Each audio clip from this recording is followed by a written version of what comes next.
5 de las 6 empresas más valiosas del mundo son estadounidenses. Sin embargo, hace poco más de 2 siglos, Estados Unidos era un país diminuto en población, incluso más pequeño que Irlanda. Lo que ha pasado desde entonces es impresionante. Y os voy a contar el porqué. El 1 de marzo elaboré una lista de las 20 empresas más grandes del mundo por valor de mercado. Muchos de estos nombres les serán familiares. Estaban encabezados por Apple con más de 2 billones de dólares y la número 20 valía unos 330.000 millones. Si analizamos esa lista, vemos que Apple encabeza el ranking acompañada por otras 5 empresas estadounidenses. La primera compañía no americana que aparece es Saudi Aramco, una entidad que podría considerarse casi como la representación de un país en el ámbito empresarial, dado que una gran parte, posiblemente el 95%, de sus acciones pertenece al gobierno saudí. En esencia, es como si el país estuviera en venta a través de este negocio. Lo que resulta notable es que, entre las 6 principales empresas del mundo, 5 son de origen estadounidense, lo que refleja el dominio que estas compañías tienen en la economía global. Cuando escuchen a la gente decir que Estados Unidos no está funcionando muy bien, recuerden que en todo el mundo, de las 6 principales empresas por valor, 5 están en Estados Unidos. Y si lo piensan, en 1790 teníamos el 0,5% de la población mundial, un poco menos con 4 millones de personas, 3,9 millones 600.000 de ellos esclavos. Irlanda tenía más personas que Estados Unidos. Rusia tenía 5 veces más población que Estados Unidos. Ucrania tenía el doble de personas. Pero, ¿qué teníamos? Teníamos un mapa para el futuro, un mapa aspiracional que ahora, 232 años después de la Constitución, nos deja con 5 de las 6 principales empresas del mundo. No es un accidente, y no es porque fuéramos más inteligentes o más fuertes. Teníamos buen suelo, clima decente, pero también lo tenían algunos de esos otros países que mencioné. El sistema ha funcionado increíblemente bien. Debemos hacer un ejercicio mental. Me gustaría que observen esa lista por 1 minuto o 2 y luego hagan una estimación. ¿Cuántas de esas empresas creen que estarán en la lista dentro de 30 años? Aquí están, estas potencias. ¿Cuántas estarán en la lista? Sabemos que no serán todas las 20. Puede que ni siquiera sean todas las 20 hoy o mañana. ¿Serían 5? ¿8? ¿Cuántas? Ahora los invito a ver la diapositiva 2, que retrocede un poco más de 30 años, y miren las 20 principales de 1989. Si observan las 20 principales de 1989, hay 2 cosas que deberían llamar su atención. Ninguna de las 20 de hace 30 años está en la lista actual. Ninguna. 0. Había entonces 6 empresas estadounidenses en la lista, y sus nombres les son familiares: General Electric, Exxon, IBM. Estas compañías todavía existen. Merck estaba allí en el número 20. Ninguna llegó a la lista 30 años después. 0. Y supongo que muy pocos de ustedes, cuando les pedí que participaran en el cuestionario hace unos minutos, habrían puesto 0. No creo que sea 0 esta vez, pero es un recordatorio de los cambios extraordinarios que pueden ocurrir. Japón había tenido un maravilloso mercado alcista durante mucho tiempo, así que había varias empresas japonesas en la lista. Hoy no hay ninguna. Estados Unidos tenía 6, ahora tenemos 13, pero no son las mismas 6. 1989 no era la Edad Media. No estábamos apenas descubriendo el capitalismo. La gente pensaba que sabía mucho sobre el mercado de valores. La teoría del mercado eficiente estaba en boga. No era una época atrasada. La principal empresa en ese momento tenía un valor de mercado de 100.000 millones, 104.000 millones. Así que el título de la empresa más grande del mundo en poco más de 30 años ha pasado de 100.000 millones a 2 billones. Al final de la lista, la número 20 ha pasado de 34.000 millones a algo un poco más de 10 veces eso. Esto dice algo sobre lo que ha sucedido con la desigualdad, que es un tema candente en el mundo. Les dice un poco también sobre la inflación, aunque este no fue un periodo altamente inflacionario en general. Pero lo que sí dice es que el capitalismo ha funcionado increíblemente bien, especialmente para los capitalistas. Es un número bastante asombroso. ¿Podría volver a pasar? ¿Que en 30 años una empresa multiplique por 30 el valor de Apple y lidere el mercado? Parece imposible, pero la historia ya nos ha demostrado que el mundo puede cambiar de formas inesperadas y dramáticas. ¿Estamos tan seguros hoy como lo estuvo Wall Street en 1989? Habría que meditarlo. Les ofreceré otro ejemplo para que reflexionen cuando comiencen a sentirse excesivamente confiados en sus habilidades como inversores. Este caso, por cierto, constituye un poderoso argumento a favor de los fondos indexados. La clave del éxito en inversiones a largo plazo no era necesariamente identificar con precisión qué empresa específica triunfaría, sino simplemente asegurarse de estar participando en el mercado. Era como subirse a un barco que se dirigía hacia un destino próspero. Todos estos barcos, es decir, empresas, navegaban hacia una tierra prometida de mayor valor, y aunque era beneficioso elegir el barco correcto, lo verdaderamente importante era estar navegando.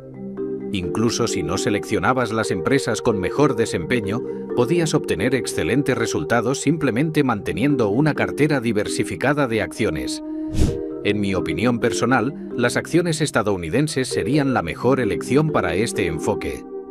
La estrategia consistía en mantener estas inversiones durante un largo periodo, aproximadamente 30 años, permitiendo que el crecimiento compuesto y la expansión general del mercado trabajaran a tu favor. Este ejemplo demuestra por qué los fondos indexados son tan efectivos. Te permiten participar en el crecimiento del mercado en su conjunto, sin necesidad de predecir correctamente qué empresas específicas dominarán en el futuro, una tarea que ha demostrado ser extraordinariamente difícil incluso para los inversores más experimentados.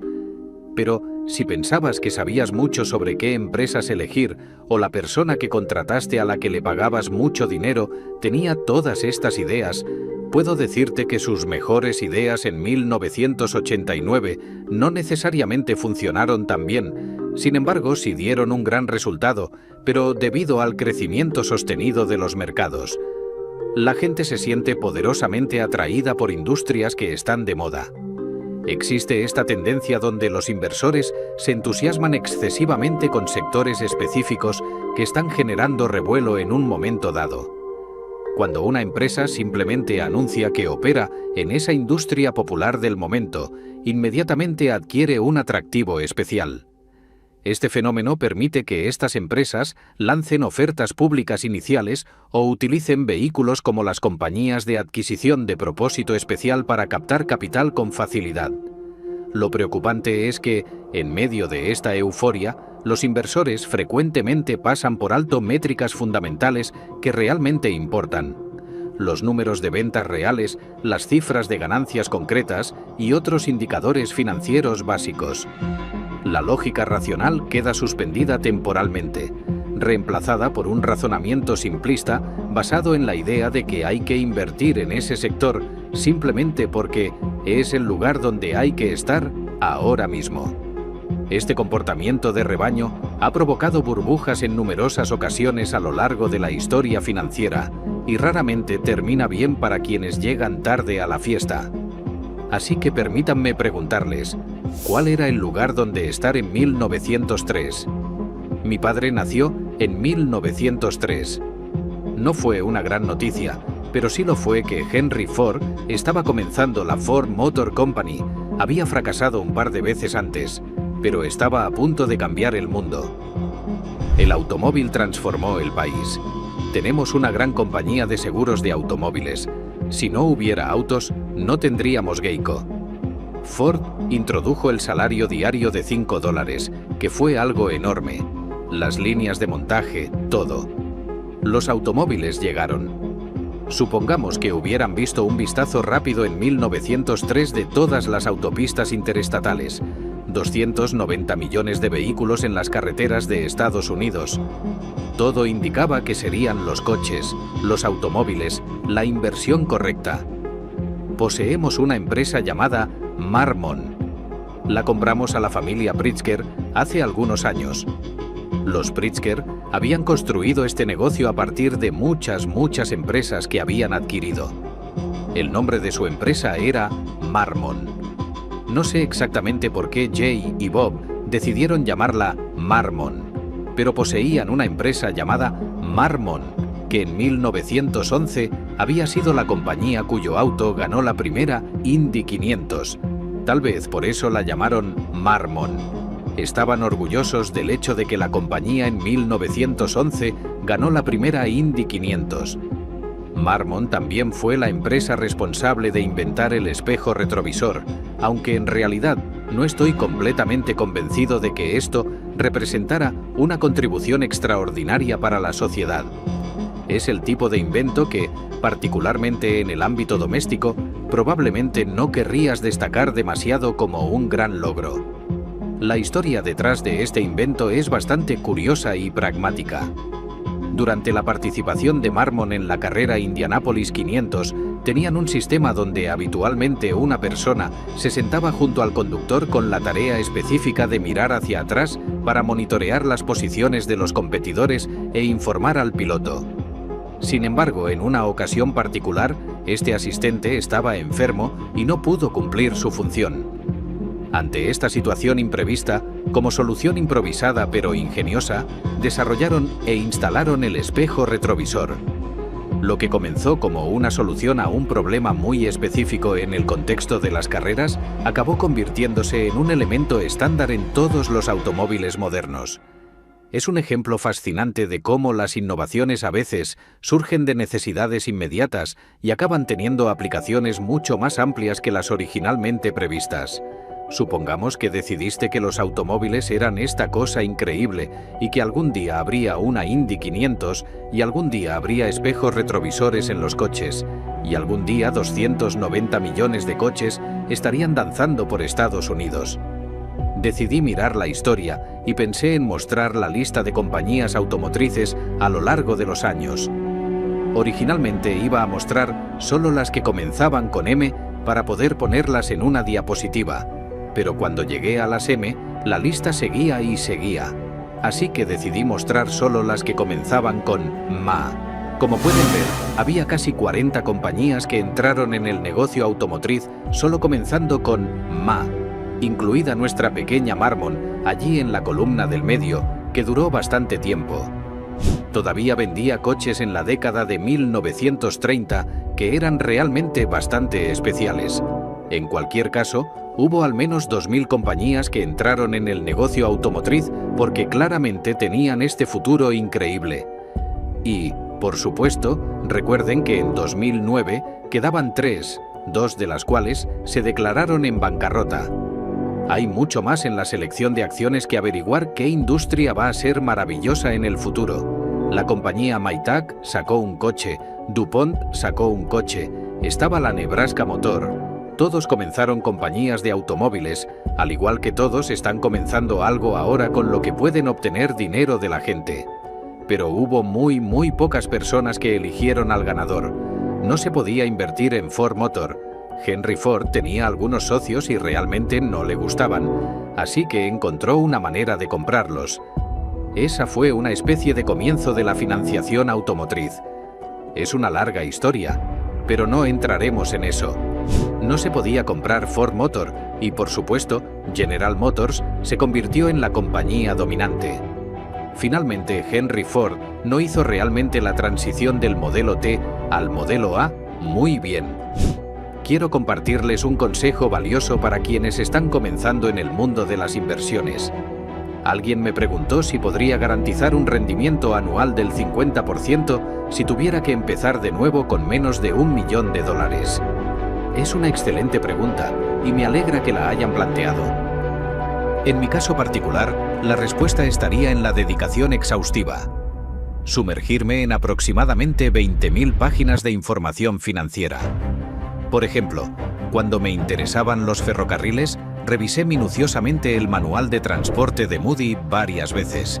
Este documento contenía entre 1500 y 2000 páginas y al estudiarlo cuando tenía apenas 20 o 21 años, descubrí infinidad de oportunidades fascinantes que pasaban desapercibidas para otros inversores. Probablemente nadie aquí conozca la compañía ferroviaria Green Bay and Western, pero en aquella época existían cientos de empresas ferroviarias y yo disfrutaba investigando cada una de ellas en profundidad. En ese tiempo, todas las compañías ferroviarias tenían apodos distintivos. Northern Pacific era conocido como Nipper, Phoebe Snow operaba en el este subiendo hasta Cornell y Green Bay and Western tenía el curioso apodo de Grab, Baggage and Walk. Esta última presentaba una peculiaridad financiera interesante. Emitían bonos que funcionaban como acciones comunes y acciones comunes que operaban como bonos. Estas anomalías financieras representaban oportunidades excepcionales para carteras pequeñas, aunque no serían practicables si manejaras millones de dólares. Mi estrategia consistía en identificar y aprovechar muchas de estas situaciones especiales. De hecho, fue precisamente este conocimiento detallado lo que impresionó a Charlie Munger cuando nos conocimos. Él se sorprendió porque yo manejaba información minuciosa sobre pequeñas empresas de la costa oeste que él creía desconocidas para casi todos. Por ejemplo, sabía detalles sobre Los Angeles Athletic Club, lo que inmediatamente creó un vínculo entre nosotros. Aunque hoy no sabría identificar cuál sería el equivalente actual de los manuales de Moody, mi recomendación sería adquirir conocimientos profundos sobre pequeñas empresas poco analizadas. Con $1 millón, efectivamente podrías lograr un rendimiento del 50% anual. Pero hay una condición fundamental. Debes enamorarte genuinamente del proceso de investigación. No basta con amar el dinero. Necesitas apasionarte por la búsqueda misma, de manera similar a cómo otras personas se apasionan por sus respectivos campos. El verdadero éxito proviene de encontrar placer en el acto mismo de descubrir estas oportunidades. Un biólogo se sumerge en su investigación, impulsado por un deseo intrínseco de descubrimiento. Esta motivación parece estar profundamente arraigada en su naturaleza. Aunque no comprendo completamente los mecanismos del cerebro humano, y sinceramente creo que nadie posee realmente ese entendimiento profundo, he observado que existen diferentes tipos de personas que experimentan una emoción genuina y estimulante al expandir su conocimiento en campos específicos. A lo largo de mi vida, he tenido el privilegio de conocer a maestros del bridge y virtuosos del ajedrez. He establecido relaciones con numerosas personas que demuestran una inteligencia extraordinaria en sus ámbitos de especialización, pero que paradójicamente pueden comportarse con sorprendente torpeza cuando se aventuran fuera de esas áreas. Esta observación me ha llevado a una conclusión fundamental. El cerebro humano es un sistema increíblemente complejo que alcanza su máximo rendimiento cuando identificamos aquello para lo que está especialmente configurado. El verdadero secreto del éxito cognitivo reside en descubrir para qué está naturalmente preparado tu cerebro, y una vez identificada esa predisposición, dedicarte intensamente a desarrollarla hasta sus últimas consecuencias. Esta especialización permite aprovechar al máximo nuestras capacidades innatas, canalizando nuestra energía hacia aquellas actividades donde podemos lograr resultados excepcionales. Es fascinante cómo ciertos individuos pueden exhibir habilidades casi sobrehumanas en campos específicos mientras muestran limitaciones sorprendentes en otros aspectos aparentemente más sencillos. Esta dualidad subraya la importancia de encontrar nuestro propio nicho cognitivo y desarrollarlo con pasión y dedicación. Eso es lo que estaría haciendo si tuviera una pequeña cantidad de dinero y quisiera ganar un 50% al año, pero también quisiera simplemente jugar el juego. Y no puedes hacerlo si realmente no encuentras el juego interesante, ya sea bridge, ajedrez o, en este caso, encontrar valores que están infravalorados. Me parece que estás en el camino correcto. Quiero decir, cualquiera que venga a esta reunión anual tiene algo en su mente además de bridge o ajedrez. Así que me alegro de que hayas venido y vuelve el próximo año. Creo que Berkshire es una buena inversión para mantener, pero para un individuo en particular como mi esposa, considero que lo mejor es invertir el 90% en un fondo indexado. Con solo una pequeña fracción de inversión, ella tendrá suficiente para vivir muy bien el resto de su vida. Personalmente, prefiero mantener Berkshire que invertir en el mercado general. Me siento cómodo con esta decisión porque creo que nuestros negocios son mejores que el promedio del mercado. Aunque las cosas fluctúan constantemente, a largo plazo, apuesto por Berkshire sobre el mercado en general. Sin embargo, nunca he recomendado a nadie que compre acciones de Berkshire, ya que no quiero que la gente invierta pensando que les estoy dando un consejo financiero. En cambio, he recomendado fondos indexados S&P 500 durante muchísimo tiempo.